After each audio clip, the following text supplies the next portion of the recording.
Ora, viva, bem-vindos a mais um programa Pontos de Encontro. Hoje o tema é a saúde mental. Dentro do tema da saúde mental, hoje temos o nosso convidado, o professor Mário Simões. O professor Mário Simões é psiquiatra, professor jubilado da Faculdade de Medicina de Lisboa, autor na área dos estudos dos estados modificados da consciência.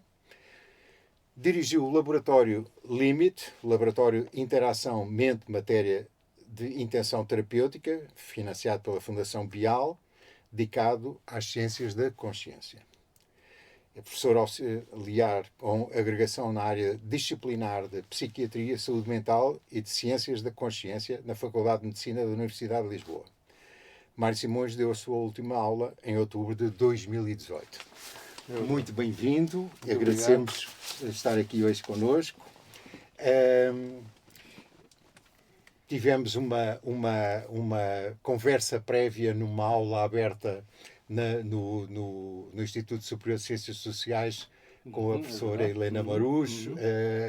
E foi nessa altura que decidimos que iríamos ter esta conversa, que aceitou prontamente. Nessa altura. Sem dúvida. E um dos temas que também temos estado a acompanhar esta série da Fundação Bial, da Fundação Bial para além do cérebro, para além do cérebro, que está a dar na RTP2, na RTP1, exatamente. Portanto, isso liga diretamente com a experiência do laboratório LIMIT e a ciência da consciência, que é um projeto que ganhou, que demorou a ganhar tempo, sem dúvida. A ganhar forma e espaço. E pergunto-lhe qual foi a principal motivação para a sua criação e o que levou a dedicar-se à investigação da interação mente-matéria. Pois, sem dúvida que é interessante essa sua pergunta. Eu sempre me interessei pelas áreas de fronteira, vamos dizer assim, da paranormalidade, da parapsicologia dita científica. Científica porque são os fenómenos normais, entre aspas, os paranormais, que são levados para o laboratório. Aí eu pensei que, sem dúvida, que já havia muita investigação e que esta série que há pouco disse, na RTP1, para além do cérebro, e eu sempre estive ligado à Fundação Bial, até tive alguma, de certo modo, influência na elaboração desta série, portanto, pelo menos como ideia, pensei, é uma pena que este tipo de fenómenos que são realmente extraordinários, são diferentes, levantam questões fantásticas, não sejam utilizados para a cura. E então, para a cura, exato. Para fazer uma terapia. E como eu já tinha um curso, desde há 20 anos, na Faculdade de Medicina, de Introdução às Ciências da Consciência, mas não só, mas também um curso para jovens que quisessem estudar hipnose, jovens, mais ou menos, já tinham acabado o seu curso. Exato. Eu chamo sempre jovens. E, portanto, era um curso de hipnose clínica. E, portanto, pensei, será que, juntando as duas coisas, a fenomenologia paranormal e a hipnose clínica, eu poderia ter alguma aproximação à utilização dessa fenomenologia que quase sempre pode ser também evocada pela hipnose, para levar a uma certa facilitação da terapia, de qualquer terapia, seja psicológica, seja outra mais ligada à própria medicina. Foi esta a minha motivação. Pois, exatamente. E o nome do laboratório está inspirado e o logotipo está inspirado no Shen do Egito, do Antigo Egito, que é na Grécia o Ômega. O Ômega, sem dúvida. Não é? Isto portanto, isto sugere uma abordagem que vai para além do convencional, não é? Sem dúvida. Ainda bem que notou que o logotipo foi uma ideia que eu tive de criar o Shen, não é? Que é exatamente algo que é o mundo, quer dizer, o cosmos, não é? Que é aquela circunferência que se une por umas cordas à Terra, que é o plano. E, portanto, essas cordas somos nós, são os humanos. E dentro desse Shen, então coloquei o símbolo psi. A letra grega psi, que tem a ver sempre com a psicologia, com a psiquiatria. E, portanto, viu isso. E o nome queria exatamente, limite, queria dizer exatamente isso, que era o Laboratório de Interação Mente-Matéria de Intenção Terapêutica. Exatamente. Portanto, o professor refere nos seus escritos a importância dos campos de forças. Cada pessoa emana e a necessidade de sistemas para uma leitura dessa complexidade.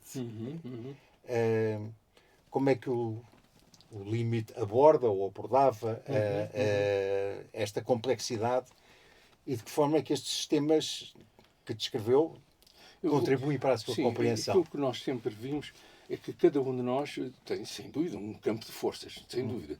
Isso medem-se através, por exemplo, do eletroencefalograma, do eletrocardiograma ou até do eletromiograma. Aí nós pensámos que isso seria suscetível de ser influenciado pelo nosso estado de consciência. Isto é, este momento, estamos a conversar, eu estou acordado, estou vigílio. Mas se eu estiver num outro estado de consciência, vamos dizer, de repouso, possivelmente o meu campo, sei lá, há um relaxamento de tudo isso que eu disse, seja a nível do coração, do muscular ou até do eletroencefalograma. Então começámos a perceber, não só por outros estudos que já tinham sido feitos, mas também pela nossa observação, que se induzíssemos um outro estado de consciência, era propiciatório para que a nossa imaginação fosse mais longe. E eu poderia, digamos, dar sugestões nesse estado de relaxamento, de descontração. E se possível, se nós conseguíssemos ter alguém que já tivesse uma prática desses estados, por exemplo, pela própria meditação, pela própria auto-hipnose, então era suscetível de induzirmos nesse campo que a pessoa já tinha, que era um campo terapêutico, passávamos a chamar um campo propiciatório para uma terapia, induzimos através de sugestões dadas, seja para a dor crónica, seja, por exemplo, para o parto feliz, também foi um estudo que nós fizemos, seja, por exemplo, para a indução de experiências de quase morte, sobretudo porque queríamos ver, dado os resultados que têm as pessoas que passaram por isso, a seguir de perda do medo da morte, levar isso, por exemplo, para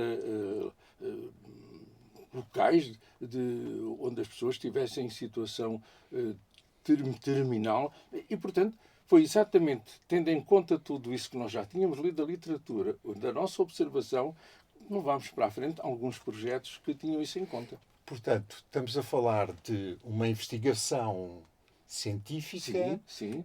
que depois teve aplicação na prática e resultados. Sem dúvida, resultados teve. Mas nós estávamos ainda nessa fase, portanto, prévia da aplicação. Como lhe disse, por exemplo, nós fizemos um trabalho de investigação, de uma tese de doutoramento sobre a indução da experiência de quase morte, sobre hipnose. Com resultados excelentes, toda a gente fazia a sua experiência e depois íamos ver se 15 dias depois alguns dos efeitos se mantinham. Apenas se mantiveram em 2 pessoas, estudámos mais de 40 pessoas.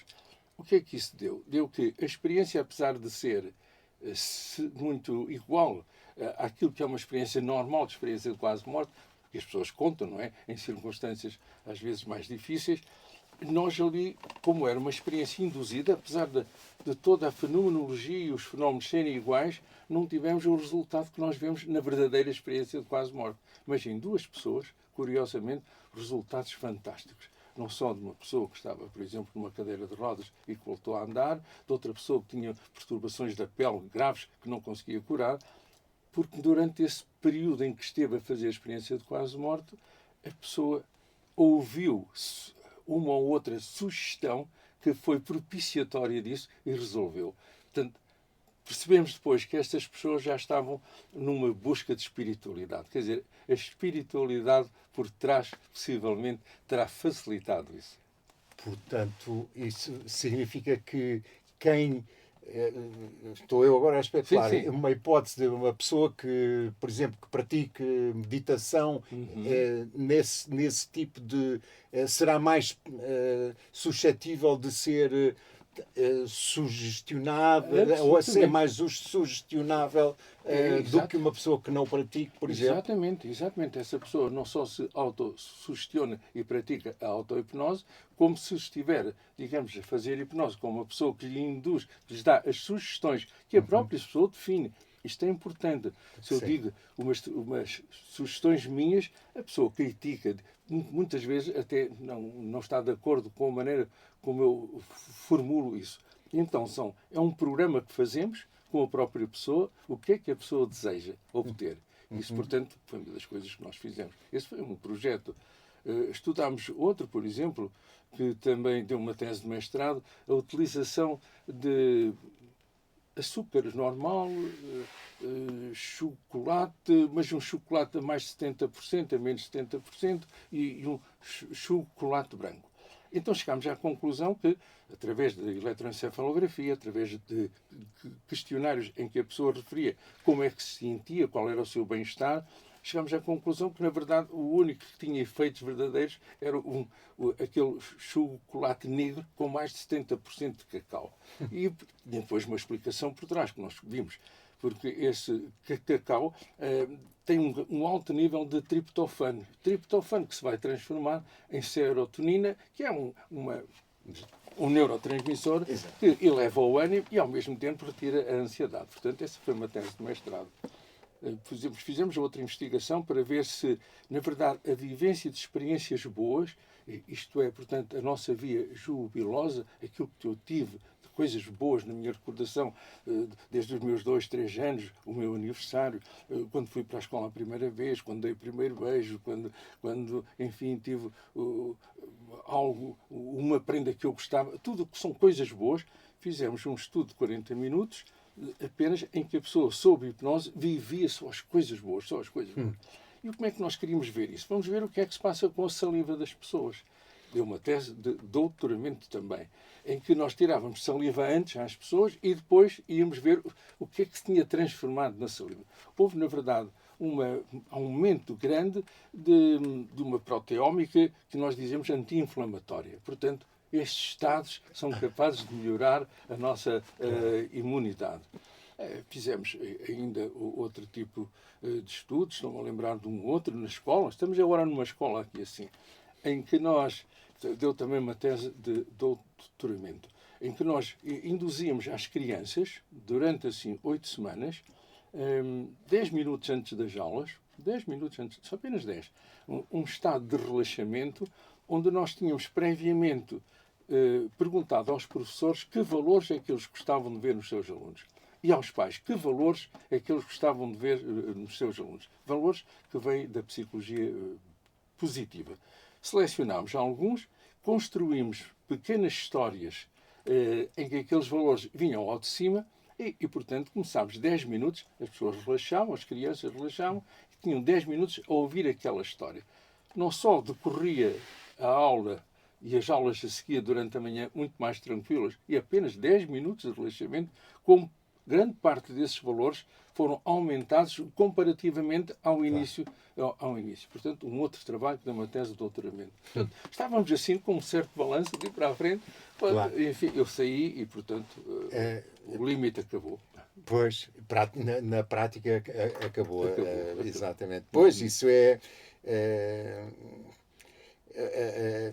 existe como dizer, existe, sem receio de dizer, uma certa desconfiança destas áreas, não é? No meio científico e no meio académico, estas áreas são quase que áreas proibidas, quase tabu. Exatamente. E, portanto, sentiu ao longo de todo este percurso notável que nós conhecemos, certamente muitas dificuldades e muitos obstáculos. Tive. Exatamente. Mas pronto, agora as coisas penso que estão mais tranquilas, até com o aparecimento desta série na RTP1 que está a chamar a atenção, porque afinal isto é sério, estuda-se, que são cientistas que trabalham estas séries, este tipo de fenómenos. Pois, portanto, a pergunta que eu lhe ia fazer, soube agora que o limite não está, e ia-lhe perguntar quais as próximas linhas de investigação, mas pronto, não há realmente umas próximas linhas. Neste momento, Mas que perguntas então é que ainda o fascinam nesta área sem dúvida, sem dúvida. nesta área que olha, tivesse os meios, o que iria investigar agora? Aquilo que me fascina, e nós, enfim, tivemos, digamos, também experiências com isso, foi sobretudo o chamado Parto Feliz, foi também um outro projeto que levámos para a frente, porque nós induzimos na pessoa que ia dar à luz um bom estado, projetávamos para o futuro, quer dizer, o seu parto feliz. Era feliz para a mãe, feliz para a criança, feliz para o pai, feliz para o médico, etc. E nós, a pessoa, criávamos na mente da pessoa uma saudade de um futuro. O futuro era o seu parto feliz. Portanto, esse é um projeto que eu gostaria de levar mais para a frente. Esteve durante uns meses no Hospital da Covilhã, mas depois também por falta de dinheiro a coisa morreu por aí. Esse seria um dos projetos. Esse é um tema fascinante. Eu sou avô 5 vezes e tenho acompanhado as histórias dos partos das minhas filhas. Então conhece isso bem. Não é? Sim, portanto compreendo muito bem essa é uma necessidade realmente pronto, uma das filhas em hospitais públicos, outra em privados, as experiências são diferentes, há alguns cuidados mais atentos e mais atentos, mas realmente e uma filha muito praticante desses estados de consciência, consciência. A mãe praticou isso e fazia canto. Cantava durante o parto, mas fazia coisas já um canto primário. Sim, sim. É o que vem, é o som. Exatamente. Ela teve uma experiência extraordinária nessa.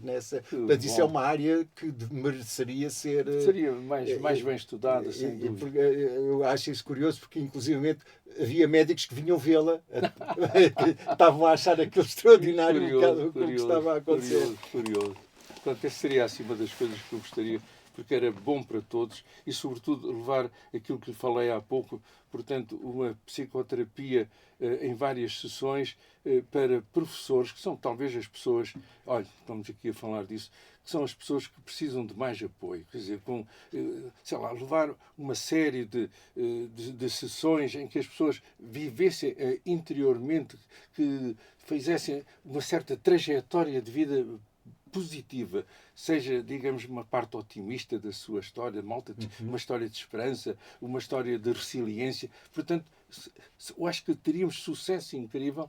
Eu gostaria também de fazer isso a nível de escolas. Se um dia isso for aceito numa escola, eu estou disponível para fazer assim umas sessões breves de psicoterapia para professores, em grupo, e no fundo cada um vivia interiormente a sua história pessoal, não só no atualmente, o passado, mas também nós podemos induzir saudades de um futuro positivo para cada um. Eu tenho a certeza que vamos ser contactados com pedidos. Olha, seria realmente algo inovador. Seria algo inovador.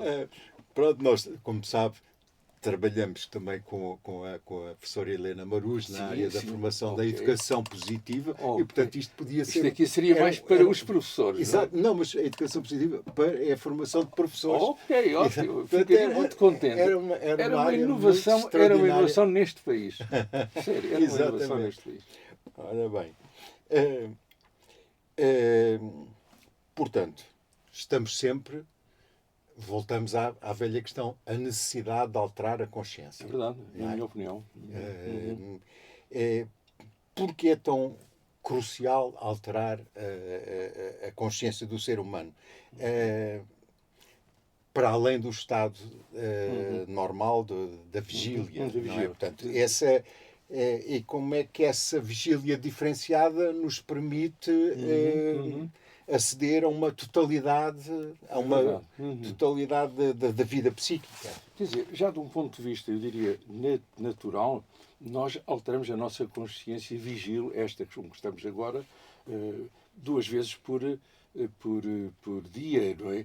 Seja fisiologicamente com o sono e com o sonho, já estamos a alterá-la, Claro. mas também há ali um intervalozinho entre o acordar e o adormecer, que é um outro estado de consciência diferente do sono e do sonho. Portanto, é um estado de sonolência. E esse estado de sonolência numa definição simples, aquilo que eu poderia dizer que é a hipnose clínica. A hipnose clínica é um estado de sonolência. Claro. Portanto, para além desses estados que eu já falei, fisiológicos e, portanto, que são necessários para recuperar saúde, imunologia, etc., programar aquilo que vamos fazer no dia seguinte, realizar sonhos que não conseguimos de outro modo, mas realizamos em sonho. Nesses estados mais para além desses fisiológicos, induzidos seja por plantas que sempre foram usadas em contextos mágico-religiosos, curativos e que alteram a consciência da pessoa, a pessoa passa a ter acesso, através de plantas, através de certas posturas, a um outro campo, como se nós tivéssemos uma consciência que, neste estado, tem, de certo modo, esta dimensão, mas quando ampliamos através seja de psicodélicos, seja da hipnose, seja através do yoga, seja através do mindfulness, da própria meditação, ela expande-se. Ela não se expande, vamos dizer assim. Através desses métodos é que eu capto Ela uma outra informação. fica redescoberta. Fica redescoberta num campo mais amplo. Por isso é que se diz que são estados ampliados de consciência. É como se ela sempre lá estivesse estado, só que só através desses meios é que eu consiga chegar àquilo que sempre lá esteve. E aquilo que sempre lá esteve parece que tem a ver, eu estou a utilizar a palavra, que tem a ver com o melhor de nós mesmos, o nosso eu superior. E é esse eu com o qual nós dialogamos quando estamos nesses estados. Quer dizer, o que é que tu aconselhas? O que é que tu queres fazer? Como se nós vamos então ir à raiz que nos motiva, aquilo que está quase sempre oculto, mas que nós chamamos o eu superior, e através desses estados contactamos-lo, como se fôssemos buscar direções até para a vida, para digamos, projetos de vida, soluções para pequenos problemas, e é nesses estados que aumenta, de certo modo, aquilo que é capacidade de criar. Portanto, é nos estados ampliados de consciência que eu poderia dizer que há a criatividade, que há a fenomenologia paranormal, por exemplo, que nós poderíamos mesmo, digamos, induzir a nossa autocura. É nesses estados. Tem exemplos na sua vida terapêutica de casos em que se verificou essas melhorias de uma forma substantiva, de que realmente houve isso que aconteceu? Sim, quer dizer, quase sempre nós utilizamos, por exemplo, eu utilizo bastante a hipnose clínica, em que ponho as pessoas naqueles estados de hipnose, por exemplo, pessoas que vivem com uma dificuldade de reação à vida do dia a dia, com um sentimento de exigência em relação a si mesmo, de dificuldade nas relações interpessoais, seja no trabalho, seja na própria família, nós levamos nesse estado de consciência ampliado e, portanto, é suscetível de fazermos um recuo até estadios mais precoces, até encontrar a suposta, eu digo suposta causa, porque é uma atribuição que a própria pessoa faz. E aí, quando a pessoa chega lá e percebe que tem a ver com a educação que teve com os pais, ou pequenos traumatismos, ou grandes traumatismos de bullying, por exemplo, na escola, nós chegamos aí e, perante essa circunstância que nós detectamos, vamos reprogramar. É como se a pessoa tivesse, a partir daqui, eu agora vou ser assim, só que é inadequado. As reações que teve na altura perante esses factos, foram adequados, foram life-saving até, mas depois levar aquilo para o futuro já ficam inadequados no tempo e no espaço e com outras pessoas. Claro. Então recuamos para tentar perceber onde é que tudo começou e fazemos um novo programa de acordo com a própria pessoa. Isto é o mais vulgar que nós fazemos. Da hipnose. Da hipnose, em que nós, portanto, fazemos esse tipo de trabalho. Como disse há pouco, eu também experimentei já fazer isso com pessoas que tinham certo receio de como é que iria correr o parto, e há pouco falámos disso. Portanto, nós criávamos o parto feliz, portanto, criávamos saudades de um futuro. Assim como temos saudades de um passado bom, Claro. eu também sou capaz de criar... Imaginá-lo. Exato. E depois ficamos com saudades. E andamos quase à procura de sinais que nos vão, digamos, dizer isto vai correr bem, isto vai correr bem. Em vez de andarmos a funcionar em feedback de coisas que nos dizem mal, não, pequenos sinais, sei lá, uma borboleta que entra em casa, um pássaro que chilreia quando passamos, e aquilo são pequenos outros sinais, pode ser outros, mas damos a ideia de que eu estou no caminho, isto vai correr bem. Portanto, fico mais atento em feed forward a pequenos sinais que me vêm trazer, digamos, uma certa confirmação de que o meu futuro imaginado, ele está aí.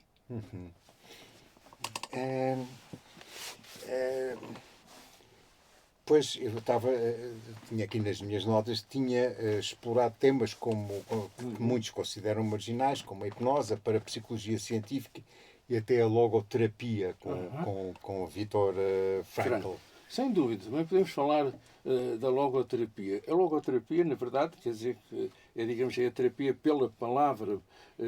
É muitas vezes a utilização da palavra com um certo efeito que muitas vezes eu diria paradoxal. Ele utilizava, por exemplo, Viktor Frankl, na logoterapia, utilizava, digamos, quase a prescrição do sintoma.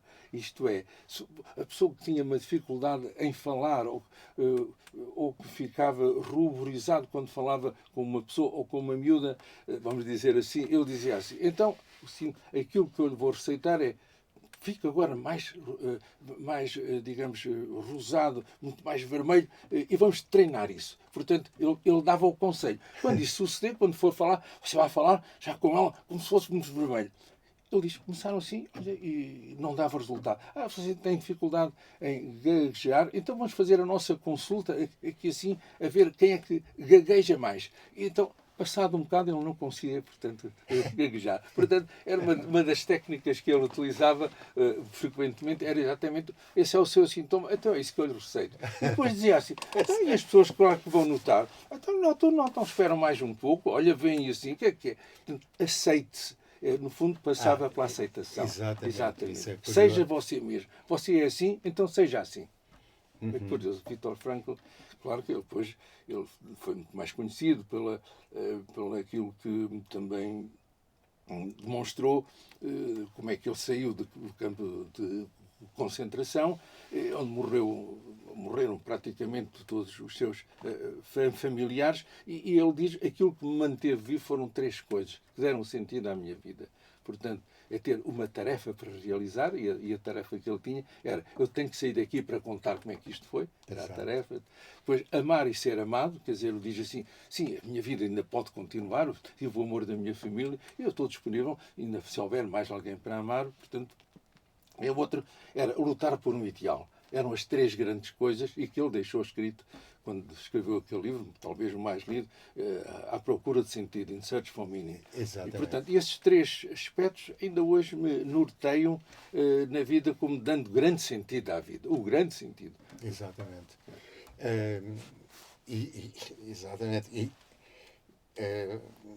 Faz também uma distinção entre espiritualidade com dimensão humana e algo estranho ou assustador. Sim, vamos dizer, a espiritualidade, num sentido muito lato, não é o que está a ser usado atualmente, é um mundo dos espíritos. O mundo dos espíritos é algo que não é tangível, que não se toca, mas que as pessoas sentem como presença. Sentem a presença de... vem assim uma coisa enovoada, como se fosse um fantasma, e portanto, e outros veem que esse fantasma ou essas sentimentos de presença são malignos. Portanto, a espiritualidade, no sentido muito lato, é bondoso e é mau. Portanto, Exato. agora, o que nós temos utilizado mais modernamente, o sentido da palavra espiritualidade, é quando a pessoa, para além da sua vida normal, sente que há um outro sentido, que há propósito de vida. Estou cá para quê? E aí começou a falar-se muito mais de espiritualidade, porque, por algum motivo, as religiões talvez não se tenham adequado bem a estes tempos, como estamos aqui agora, de grande difusão, e que a religião necessitava de um oficiante, tem regras estritas, tem os templos. A espiritualidade pratica-se em qualquer local, portanto, não é necessário uma oração específica, é uma conversa entre mim e o todo, é num local qualquer, é uma relação direta, é um sentimento de que eu faço parte do todo e que não sou uma peça sobressalente. Quer dizer, Exato. é como se eu fosse necessário ao todo para ele ter mais experiência de vida através de mim. Portanto, isto é espiritualidade. Portanto, veja, é uma diferença muito grande entre aquilo que se tinha antigamente, entre religião e hoje a espiritualidade como ela é vivida. E esta espiritualidade que eu falei, pois, não tem a ver com aquilo que eu disse há pouco, o mundo dos espíritos. É uma relação entre mim e o todo que se cria. Ou entre mim e o meu verdadeiro ser, ou o verdadeiro ser. Diz muito bem, eu posso digamos, aceitar isso, porque o meu verdadeiro ser tem uma centelha do todo, divina. Exatamente, Portanto, claro. muitas vezes não tenho de ir procurar fora, é procurar dentro.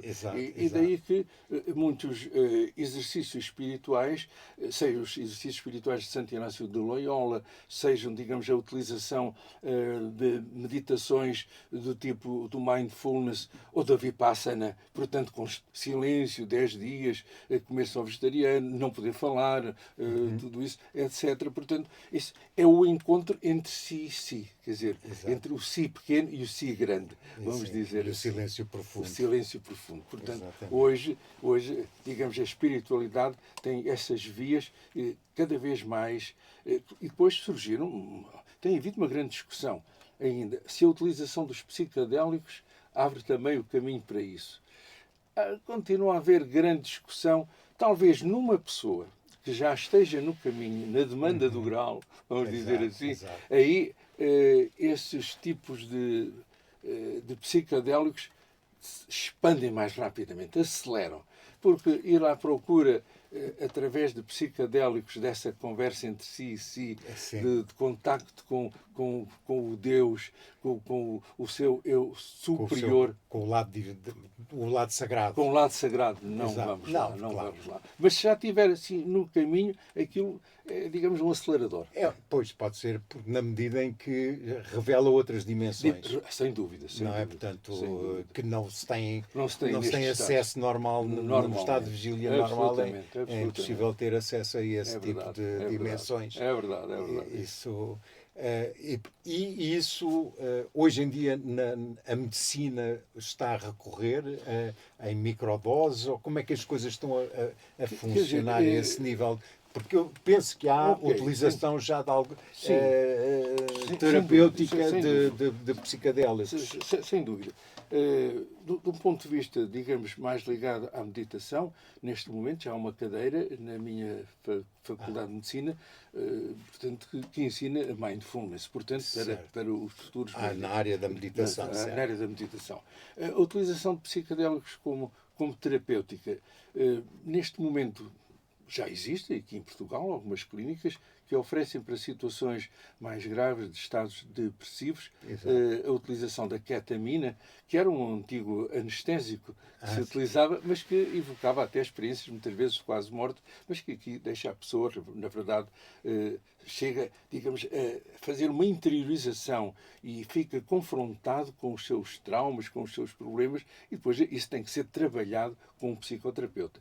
Portanto, neste momento, a ketamina tem alguma difusão, embora seja só para estados depressivos resistentes a outro tipo de terapias. Não é logo, não só porque, enfim, é uma terapia uma sessão longa, uma sessão muitas vezes só não chega, e estão ali 6, 7 horas, digamos, naquele estado de consciência. E depois os outros psicodélicos, como por exemplo a ayahuasca, a psilocibina, Dieta da vida de ácido lisérgico. Exatamente, o LSD. Embora o LSD não tenha assim, digamos, até hoje uma indicação terapêutica, mas os outros têm, sobretudo, por exemplo, para casos de alcoolismo também, de depressão. Embora ainda hoje se está na dúvida quanto tempo é que isso dura. Quer dizer, os resultados são fantásticos, não é? Os resultados são fantásticos para esse tipo de pessoas. Mas depois vamos ver em catamnese, isto é, avaliações anos depois, não houve assim a manutenção daquilo. É um resultado temporário. É um resultado temporário, não ano, estruturante. Talvez 2 anos. É necessário ter uma psicoterapia a acompanhar, trabalhar aquilo que se viveu sob esses estados de consciência, integrá-los. Portanto, mas sim, tem essas indicações já hoje. É verdade.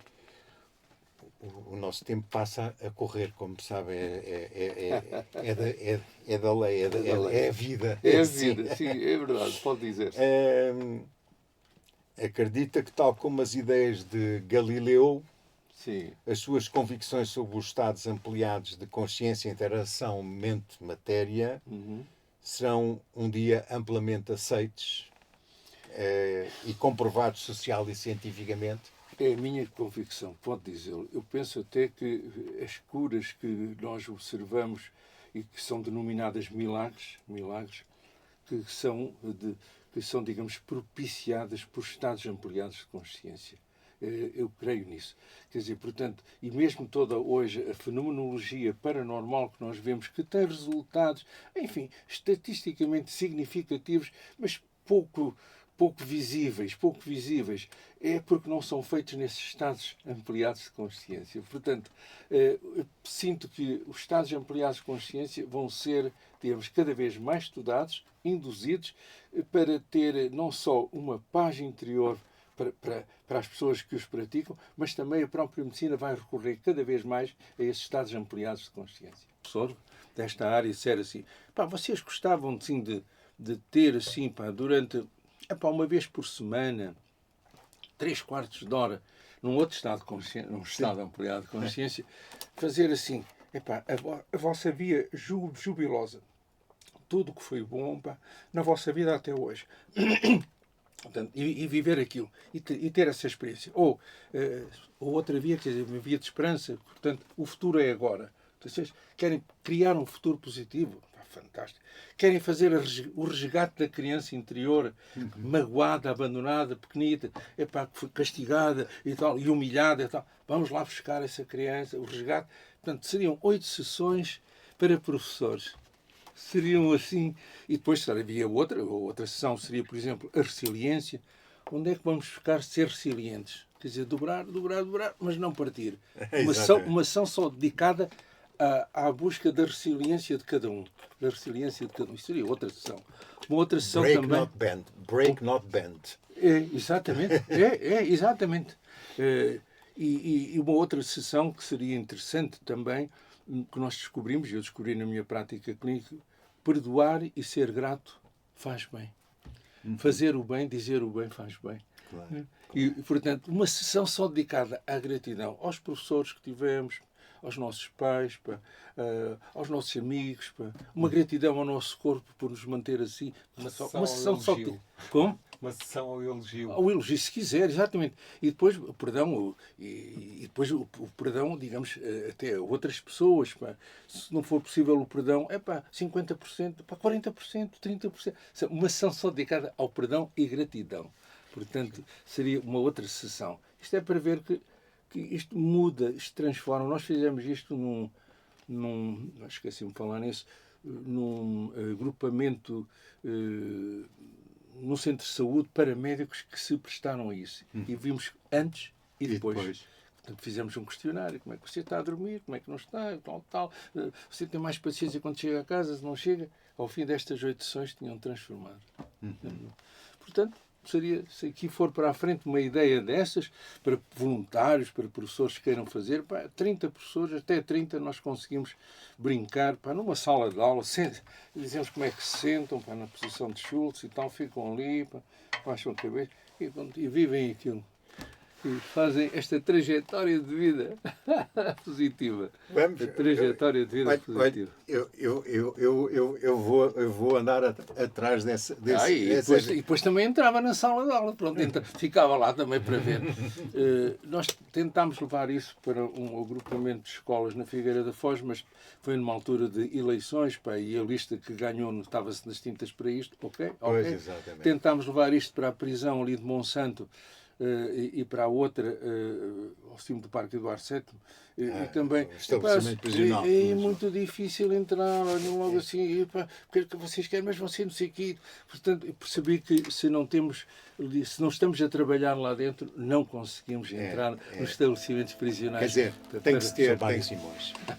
Muito obrigado. Obrigado, foi um prazer falar consigo. Muito obrigado. Despedimos-nos aqui. Até o próximo episódio. Obrigado a todos.